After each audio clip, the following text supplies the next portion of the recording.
Hi hello నమస్తే, welcome to BVR TV official. మిత్రులారా, నేను మీ బీవీఆర్ రావుని. జంజీ సో కాక్రోచ్ ఎవరైతే ఉన్నారో వాళ్ళు స్పష్టంగా ప్రకటించేశారు, ప్రత్యక్ష రాజకీయాల్లోకి రాము, మేము విద్య మీద కొట్లాడుతూ ఉంటాం, దేశవ్యాప్తంగా విద్య బాగుపడాలి. అదే కాకుండా ఈరోజు ఇంకో స్టేట్మెంట్ ఇచ్చారు వాళ్ళు, చూశాను నేను, చాలా అద్భుతంగా అనిపించింది. ఫీజుల నియంత్రణ జరగాలి ప్రైవేట్ స్కూళ్ళలో అని ఒక చిన్న ఎజెండా ఒకటి పెట్టుకొని వాళ్ళు ముందుకెళ్ళడం జరుగుతుంది. ఎందుకంటే మొన్న చూసాం అన్ని రాష్ట్రాల్లో, అటు నార్తే కాదు ఇటు సౌత్లో కూడా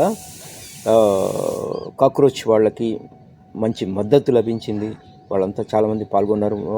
మొన్న నేను విన్నాను, ఒక 200 మందో 100 మందో పిల్లలు కూడా తెలుగు రాష్ట్రాల నుంచి వెళ్ళిపోయారట ఇంట్లోంచి చెప్పకుండా, అక్కడ జరుగుతున్న జంతర్ మంతర్ ధర్నాకి.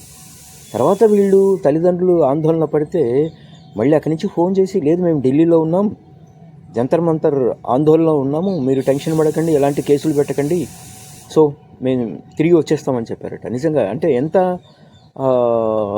ప్రభావం చూపిందో చూడండి ఒకసారి. సో ఏదైనా యూత్ని మీరు ఏదైతే జంజీ అంటున్నారో వాళ్ళని తక్కువగా అంచనా వేయకండి. They are powerful. సో వాళ్ళు ఒక నిర్ణయం తీసుకునే శక్తిని కలిగి ఉన్నారు. వాళ్ళు కేంద్ర ప్రభుత్వాన్ని కేంద్ర ప్రభుత్వాన్ని కాదు నేను అన్న, ప్రభుత్వాల్ని శాసించగలిగే దమ్మున్న వాళ్ళు, ప్రశ్నించగలిగే వాళ్ళు, అనుకున్నది సాధించడానికి ఏమైనా చేస్తారు. సో గుర్తుపెట్టుకోండి. సో కాక్రోచ్ తీసుకున్న నిర్ణయం చాలా మంచిది. ఎందుకంటే విద్య మారాలి, విద్య ఉంటే ఎవరైనా ఎదుగుతారు. ఈ ఆస్తులు పథకాలు ఇవన్నీ కాదు, నిజం అది.